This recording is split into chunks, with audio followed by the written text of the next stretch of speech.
Bom dia, meu nome é Daniel Machado e hoje eu vou estar apresentando o trabalho do PED, né, sobre fisiologia vegetal.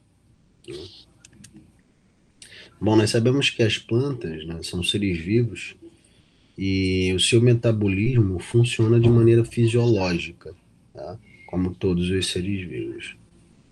Uma das partes importantes da fisiologia das espécies vegetais é o transporte de água, né? Como que se dá o transporte de água nessas espécies, tá? Então, a gente tem aqui algumas estruturas importantes. As plantas, elas retiram água do solo, água e sais minerais, né? Através de um vaso, né, chamado de xilema, que por capilaridade e por a água ter algumas características marcantes, como tensão superficial, né, coesão. Isso tudo está intimamente relacionado com as ligações fortes de hidrogênio que ocorrem entre as moléculas de água. Essa água sai da raiz, né? É absorvida pelas raízes no solo e é levada pelo xilema até as diversas partes vegetais, né? Como as folhas. Só que nas folhas ocorre um outro processo. Para as plantas produzirem seu próprio alimento, elas são seres autotróficos, né? Então elas produzem seu próprio alimento, elas precisam fazer fotossíntese. E nós sabemos que para realizar fotossíntese, elas precisam adquirir da atmosfera um importante gás chamado de gás carbônico, CO2, né?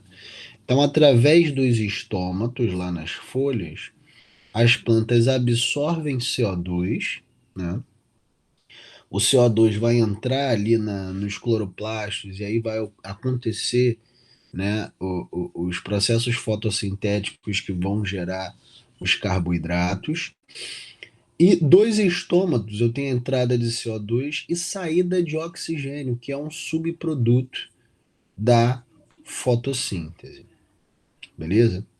Só que, como nós falamos, né, essa água ela é captada pelas raízes e chega até as folhas, né? E pelos estômatos também eu tenho transpiração. Então, essa abertura estomatal está diretamente relacionado também ao processo de transpiração e perda dessa água, né, pelas plantas. Bom, então essa transpiração ocorre, tá? Pode ocorrer na cutícula, né?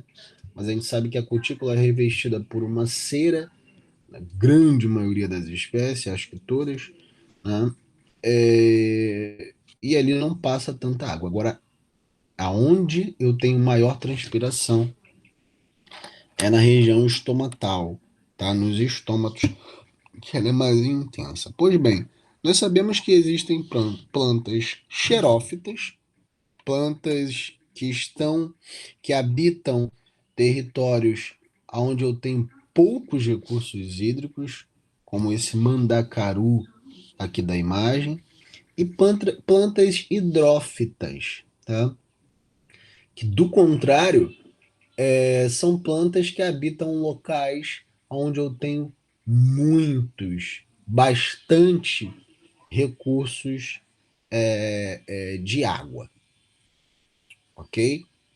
Bom, então a gente sabe que o mandacaru, uma planta xerófita, ela não pode perder tanta água, porque ela já está num local com pouca água, né? Então a abertura estomatal do mandacaru vai ser diferente da Vitória régia, que é uma planta hidrófita, tá? Então, no mandacaru, né, a gente chama de metabolismo CAN. No mandacaru de dia, onde a temperatura é mais intensa, ele fecha os teus estômatos de dia para evitar essa perda d'água. E aí ele faz fotossíntese em outros processos que não cabe aqui, a gente está falando de transporte de água. Tá? Então, ele fecha esses estômatos de dia e só abre à noite, ok? Então aí ele tem uma adaptação contra a perda de água.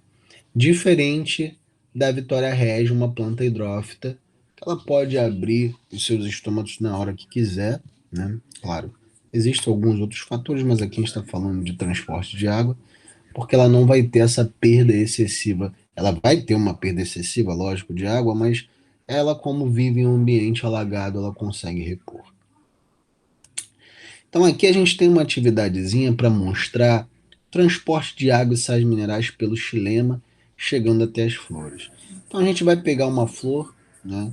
Que nesse caso aqui é o copo de leite, tá? Porque ela tem essa flor branquinha, né? E aí a gente consegue visualizar melhor esse transporte.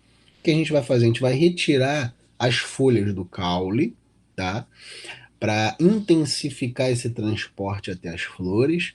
Vamos fazer também um corte transversal do caule para melhorar a visualização e inserir essa flor em um copo com água colorida. Depois a gente vai descrever o que aconteceu. Bom, aqui nessa foto eu já estou dando um spoiler, né?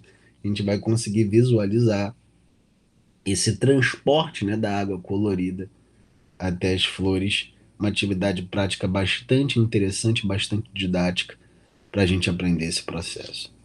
Muito obrigado.